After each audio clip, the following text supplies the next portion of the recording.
kainaktibo. Impeachment ni Vice Presidente Sara Duterte inaprubahan ng Kamara. COMELEC, inilunsad ang Contrabigay 2.0 laban sa vote buyer. Ang People Group sa Bini ay naglabas ng teaser para sa kanilang upcoming single na Blink Twice. Para sa unang balita, patuloy na pag-aalburoto ng Brutang Kanlaon, binabantayan ng Cuba. Micaela Wing sa Cuba, pasok!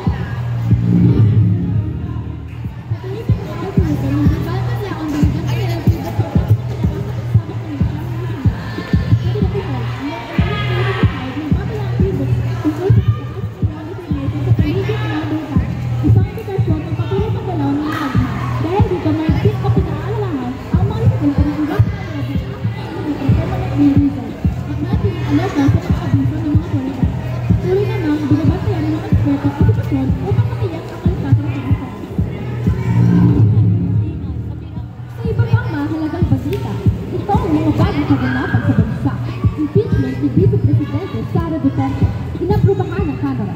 Hatid sa inyo ang Yvonne Francesca Claire White Chua.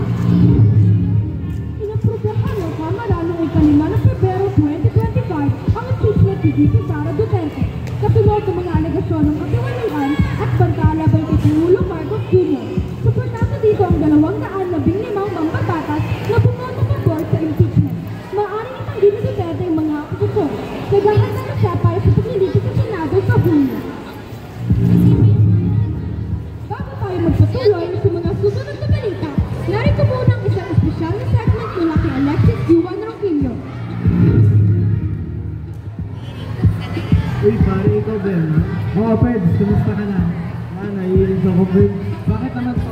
Kasi, Peds, is Valentine's Day. Wala na naman ako sa amin. Nag-iisa na naman ako.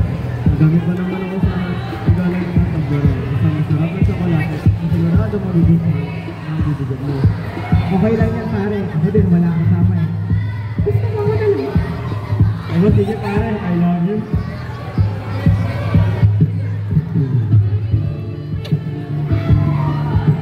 Pablo, about this Valentine's Day, fill it up.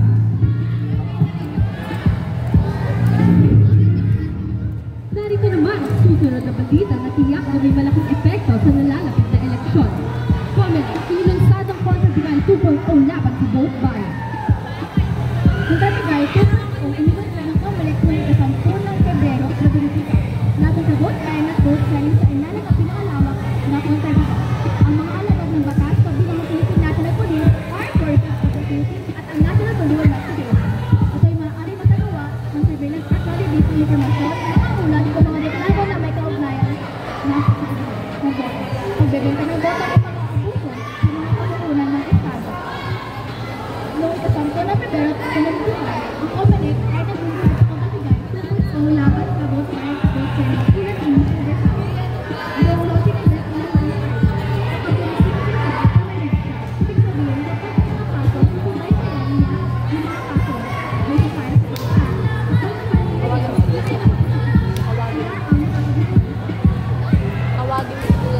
Samantala, sa mundo ng entertainment, isang nakakakilig na balita para sa mga K-pop fans. Dahil ng K-pop group na Bini ay naglabas ng release teaser para sa kanilang upcoming single na Blink Twice na sobrang nakaka-exciting lalo na para sa mga Blue. Nagkakaroon na rin sila ng beautiful concert na igaganap mula June 28 hanggang June 30. At yan ang balita ngayong araw mula sa pambansahang din sa entertainment, siguradong walang nakaligtas sa ating mata ng balita. Kaya't manatiling updated at patuloy kami sama sa pagbibigay ng tama, mabilis at mapagkakatiwala ang impormasyon. Ako si Yvonne Francesca Claire White Chua. Ako naman si Francesca sa Sweet Ibis Conde. Mula dito sa